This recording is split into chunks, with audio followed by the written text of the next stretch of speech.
Hi friends, ఇవాళ beetroot dosa చూద్దామండి. కావలసిన పదార్థాలు: ఒక కప్పు బియ్యం తీసుకున్నానండి, హాఫ్ కప్ పెరుగు అండి, 1 స్పూన్ మెంతులు, 2 స్పూన్స్ బీట్రూట్ అండి, కొద్దిగా కొత్తిమీర, ఒక 2 చిల్లీస్, కొద్దిగా అల్లం అండి, 1 స్పూన్ క్యారెట్ అండి, క్యారెట్ తురుము, ఒక హాఫ్ స్పూన్ తినే సోడా అండి, కొద్దిగా సాల్ట్, కొద్దిగా రిఫైండ్ ఆయిల్ అండి, కొద్దిగా వాటర్. బియ్యం పెరుగులో వేసి నానబెట్టాలండి. ఒక 1 స్పూన్ మెంతులు వేసి ఒక 5 అవర్స్ నానబెట్టుకోవాలి. తర్వాత రుబ్బితే ఇలా వస్తుందండి పేస్ట్, మీకు చిక్కగా వస్తుంది. ఇందులో ఎలా మిక్స్ చేసుకోవాలో చూపిస్తాను.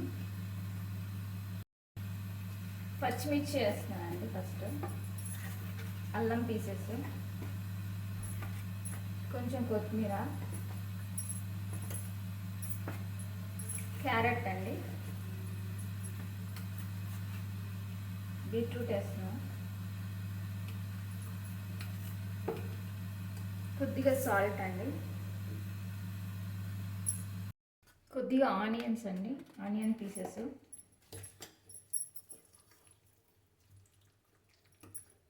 అన్నీ మిక్స్ చేసుకున్నాక వాటర్ పోసుకొని అప్పుడు కలుపుకోండి. తినే సోడా కూడా లాస్ట్లో వేసుకోండి, బాగుంటుంది, పఫీగా వస్తుంది. కొద్దిగా సాల్ట్ అండి, తినే సోడా కొద్దిగా లాస్ట్లో మిక్స్ చేసుకోండి, బాగుంటుంది ఇది తినే సోడా.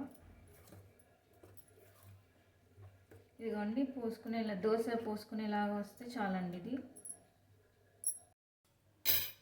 ఇదిగోండి, కొద్దిగా ఆయిల్ రాసుకుంటున్నాను.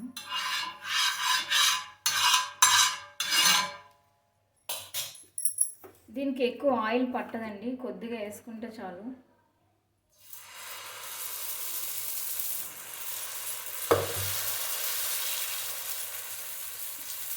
బాగా పఫీగా వస్తుందండి దోశ, బాగుంటుంది తినడానికి. ఇదిగోండి, ఫస్ట్ హైలో పెట్టుకోండి, కొంచెం పఫీగా బాగా వస్తుంది. తర్వాత రివర్స్ చేసినప్పుడు సిమ్లో పెట్టుకోండి, చాలా బాగుంటుందండి దోశ తిన్నప్పుడు. ఇదండి, కలర్ఫుల్గా దోశ రెడీ అయిపోయింది.